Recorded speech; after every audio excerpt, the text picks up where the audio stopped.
प्रिय विद्यार्थियों, आज हम इंडियन इकोनॉमिक्स के एक important chapter human resources and economic development यानी कि जनसंख्या पाठ की चर्चा करेंगे। इस वीडियो में हम भारत के संदर्भ में डेथ रेट और बर्थ रेट को डील करेंगे। बर्थ रेट या जन्म दर क्या है? Birth rate is the annual number of birth पर 1000 टोटल पॉपुलेशन। कुल जनसंख्या के प्रति 1000 पर कितने जन्म एक साल में होते हैं वो जन्म दर कहलाती है। जो फर्टिलिटी है वो निर्भर करती है age at which females marry, duration of period of fertile union, and thirdly on rapidity at which they build their families.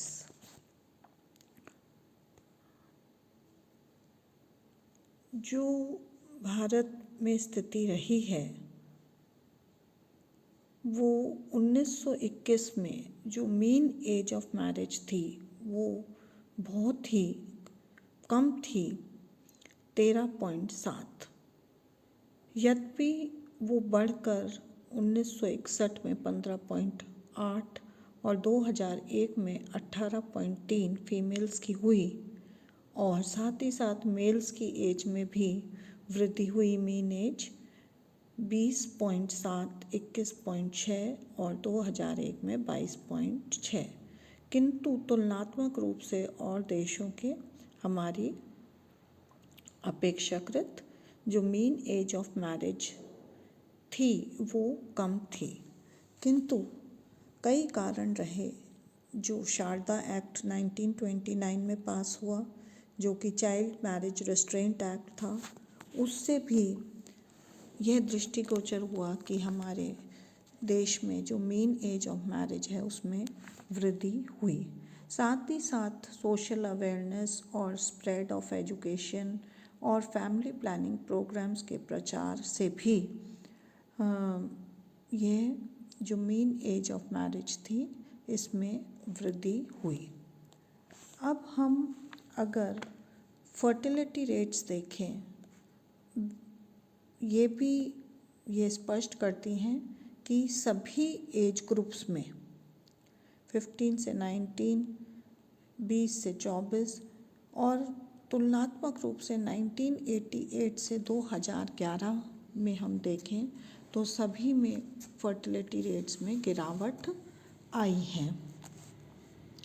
देखिए, उदाहरण के तौर पर टोटल फर्टिलिटी रेट जो 1988 में 5.4 थी वह घटकर 2011 में 2.4 है। और इसी प्रकार सभी वर्गों में, सभी एज ग्रुप्स में भी जहाँ 15 से 19 में 259 थी वो 30.7 हुई और इसी प्रकार 30 से 34 में जहाँ 138.5 थी वो 69.8 हुई। तो हम देखते हैं कि साथ ही साथ जो फर्टिलिटी रेट्स जो कि बर्थ रेट को प्रभावित करती हैं उसमें भी गिरावट आई है। अब हम कह सकते हैं कि जो फर्टिलिटी रेट है वो लिटरेसी से बहुत क्लोजली रिलेटेड है। वुमेन्स अगर लिटरेट होंगी तो फर्टिलिटी रेट में भी गिरावट आती है। तो एजुकेशनल लेवल ये टेबल ये स्पष्ट करती है कि अगर हम इसको कोरिलेट करें, जैसे इलिटरेट्स में देखें तो जहाँ 1991 में फर्टिलिटी रेट 4.4 थी वो यद्यपि घटी है 3.3, पर दूसरे पहलुओं से अगर हम इसकी तुलना करें, जैसे लिटरेट्स में देखें तो जहाँ 3.8 थी उसमें गिरावट ज़्यादा है 2.1 2011 में। इसी प्रकार ग्रेजुएट्स एंड अबव में देखें जहाँ पूर्व में 1991 में 2.3 थी वो घटकर 1.6 है। तो इस प्रकार से हम कह सकते हैं कि जो ओवरऑल फर्टिलिटी रेट में डिक्लाइन है, it is more among the educated women. तो द कंक्लूजन जो हम निकाल सकते हैं या निष्कर्ष के तौर पर हम कह सकते हैं कि there is need to educate girls to achieve our objective of population control. यानी कि अगर हम अपने जनसंख्या नियंत्रण के लक्ष्य को प्राप्त करना चाहते हैं तो लड़कियों की शिक्षा अति आवश्यक है।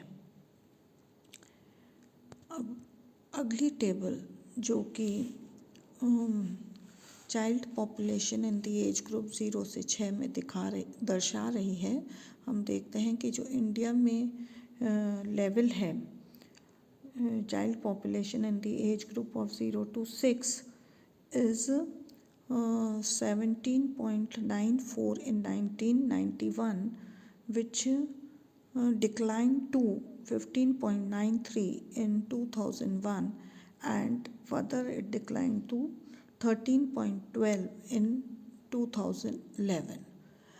Now some states are below the national level and some states are above the national level.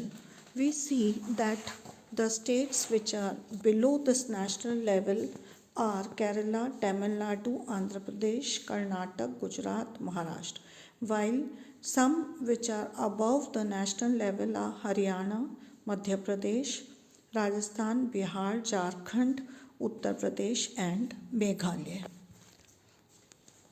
Now this figure, ये चित्र कुछ ऐसे घटकों के बारे में बताता है जो कि बर्थ रेट या जन्म दर को प्रभावित करते हैं। जैसे वुमेन के अगर वो कैरियर अडॉप्ट करती है या ऑक्यूपेशन या नौकरी करती है तो वो भी प्रभावित करेगी। उसकी शिक्षा का स्तर क्या है, फिर इसके अलावा cost of raising the children क्या है। इस प्रकार से कई फैमिली प्लानिंग प्रोग्राम्स अडॉप्ट किए हैं कि नहीं, और कस्टम्स और ट्रेडिशंस और जो पोजीशन है वुमेन की समाज में, ये सभी घटक जन्म दर को प्रभावित करते हैं। अब हम आते हैं मृत्यु दर या डेथ रेट। जिस प्रकार से बर्थ रेट है उसी प्रकार से डेथ रेट भी, the annual number of deaths पर 1000 टोटल पॉपुलेशन। डेथ रेट को कम करने के जो घटक हैं या डेथ रेट को जो प्रभावित करते हैं वो हेल्थ केयर सर्विसेज हैं और क्वालिटी ऑफ हेल्थ केयर है, access to clean water and sanitation हैं, मेडिकल फैसिलिटीज़ में जिसमें वैक्सीनेशंस आदि आते हैं, फिर quality of diet, war and conflict and average age of population. ये सभी घटक जो हैं डेथ रेट को प्रभावित करते हैं। अब इस टेबल का हम एनालिसिस करें तो हम देखते हैं कि दूसरे देशों से अगर हम तुलना करते हैं तो डेथ रेट्स में हमारे देश में अधिक है या डेथ रेट्स तुलनात्मक रूप से अधिक रही हैं, और किंतु निरंतर कई सालों में गिरावट आई है। भारत में बर्थ रेट 17.6 जो तुलनात्मक रूप से अधिक देशों से, एडवांस जो कंट्रीज़ थी उनसे अधिक थी। इसी प्रकार डेथ रेट भी 7.1 है और इन्फेंट मोर्टेलिटी रेट 4.4 है। तो हम देखते हैं कि अब इसके कारण या जो हम अध्ययन कर रहे हैं भारत का, उसमें मृत्यु दर में तेज़ी से गिरावट आई है क्योंकि प्रोविज़न ऑफ बेटर डाइट है, ड्रिंकिंग वाटर की सुविधाएं बढ़ी, इसी प्रकार हॉस्पिटल फैसिलिटीज़ बढ़ी, सैनिटेशन की फैसिलिटीज़ बढ़ी, और मेडिसिन्स में भी जो एपिडेमिक्स होते थे उसमें कंट्रोल हुए एपिडेमिक्स, और तेज़ी से हमारे जो है डेथ रेट में कमी आई है। और इसके पश्चात हम देखते हैं कि कई घटक जो इन्फेंट मोर्टेलिटी रेट, अब यह है कि इन्फेंट मोर्टेलिटी रेट क्या होती है। तो इन्फेंट मोर्टेलिटी रेट जो है वो probability of death of young children under the age of 1 year of age per 1000 live births, इसको हम इस तरह से परिभाषित करते हैं। तो कई कारण हैं जो इन्फेंट मोर्टेलिटी रेट को भी कमी लाए हैं। जो प्रमुख कारण है इसमें मेल न्यूट्रिशन आदि जो कंट्रोल कर सकते हैं इसको। और इसमें हम देखते हैं कि इन्फेंट मोर्टेलिटी रेट में भी गिरावट आई है, जहां 2018 1916-20 में थी, वो 1981 में 110 पर 1000 और 68 2000 में और 2003 में 60 है। तो इस प्रकार से हम कह सकते हैं कि पिछले 5 दशकों में जन्म दर और मृत्यु दर दोनों में गिरावट आई है, किंतु मृत्यु दर में अधिक तेज गति से गिरावट आई है। इसके बाद जो आखिरी टेबल है जो कि बर्थ और डेथ रेट अर्बन और रूरल ट्रेंड को अभिव्यक्त कर रही है, डिफरेंशियल्स बता रही है। तो इसमें हम देखते हैं कि जो बर्थ रेट है 1971 से 2011 के मध्य वो निरंतर रूरल में 38 से 23.3 हुई है, जबकि अर्बन में अधिक तेज गिरावट है 30.1 से 17.6, और दोनों का कंबाइंड देखें तो 36.9 से इस अवधि में बर्थ रेट घटकर 17.6% रही है। इसी प्रकार डेथ रेट्स का आकलन करें तो रूरल्स में 16.4 से घटकर 7.6 है, जबकि अर्बन में 9.7 से घटकर 5.7 हुई। और इसी प्रकार जो कंबाइंड रेट है वो 14.9 से 7.1 हुई। और इसी प्रकार इन्फेंट मोर्टेलिटी रेट जो 138 थी उसमें भारी गिरावट देखने को मिलती है। रूरल में 48 रही, जबकि अर्बन में 82 से घटकर 29 है। और जो कंबाइंड है वो 129 से घटकर 2011 में 44 हो गई। तो इस प्रकार से हम देख रहे हैं कि जो अर्बन और रूरल डिफरेंशियल्स हैं बर्थ रेट में have got reduced from 6.7 in 1971 to 1.9 in 2011, which is a healthy development. इसी प्रकार the infant mortality rate gap between rural and urban areas was 56 in 1971 and it came down to 19 in 2011. It is also a quite large. This is due to the prevalence of high poverty ratios in rural areas as against those of urban areas. And similarly, the birth rate gap also between rural and urban reduced from 88 in 1971 to 5.7 in 2011.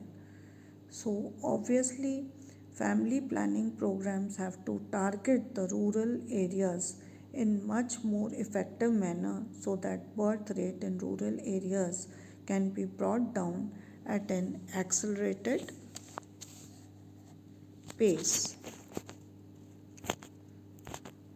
So after overviewing this video, concludingly we can say that Bharat में जन्म दर और मृत्यु दर दोनों में गिरावट आई है, किंतु मृत्यु दर में तेज़ी से गिरावट आई है क्योंकि मेडिकल फैसिलिटीज़ में बहुत अधिक विस्तार हुआ है और साथ के साथ पेयजल की सुविधाएं, सैनिटेशन की सुविधाएं और कंट्रोल ऑफ एपिडेमिक्स बहुत तीव्र गति से हुआ है, इसलिए तुलनात्मक रूप से जो गिरावट है वो मृत्यु दर में वो जन्म दर की अपेक्षाकृत अधिक है।